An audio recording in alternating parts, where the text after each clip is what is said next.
D'aussi loin que je me souvienne, j'ai toujours entendu un conseil relié au couple. C'est pour qu'un couple fonctionne, il faut communiquer. J'imagine que je ne suis pas tout seul à avoir entendu ça. Mais maintenant, communiquer quoi? Communiquer quand? Et communiquer comment?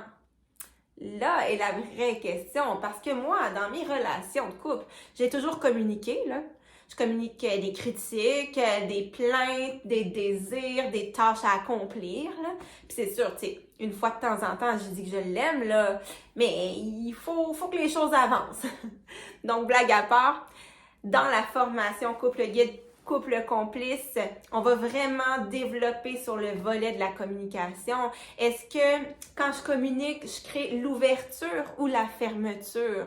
Est-ce que je nous rapproche, moi et mon conjoint, ou je nous éloigne? Est-ce que quand je communique, j'érige un mur entre nous? Ou j'ouvre une porte qui donne accès à l'autre, à mon cœur, à mes besoins, à ma vulnérabilité, à mon essence?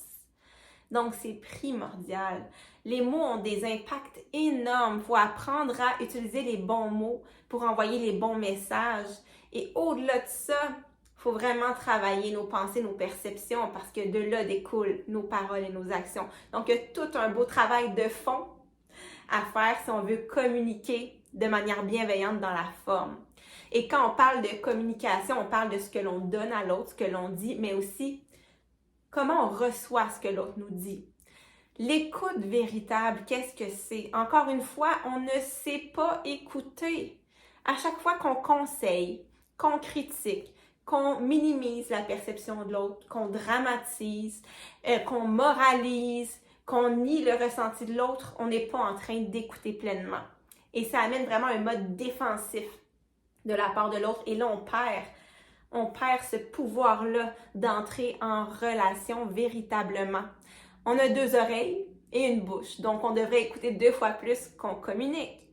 Je vous donne juste un exemple, vous allez vous reconnaître, je suis sûre à 100%. Mon conjoint, là, me communique maladroitement parce qu'on n'est pas toutes experts de la communication, on n'a pas tout appris ça. Donc, il me communique maladroitement ses inconforts, ses frustrations. Est-ce que vous vous reconnaissez, là? Parce que moi, j'avais tendance à... Je pensais que je l'écoutais, mais en fait, j'étais déjà en train de formuler l'argument que j'allais lui dire pour lui faire fermer le clapet. Parce que c'est souvent ça qui arrive. Aussi, notre estime est en jeu, notre valeur, notre compétence amoureuse est en jeu. Donc, on veut se défendre, on veut contre-attaquer pour pas faire face à ce que l'autre nous communique. Donc, comment apprendre à écouter véritablement? Dans le ressourcement pour couple, il y a vraiment tout un volet dans lequel on va développer ça. Et c'est incroyable comment ça va devenir facilitant d'entrer en lien puis de se dire les vraies affaires. C'est quoi les messages véritables qu'on veut se transmettre? Donc, il y a encore de la place si vous voulez vous inscrire à notre formation pour couple. On a tellement hâte de vous retrouver puis de partager avec vous ces beaux enseignements-là pour évoluer tous ensemble vers des relations saines, harmonieuses et épanouissantes. Donc, n'hésitez pas, réservez votre place. On vous attend.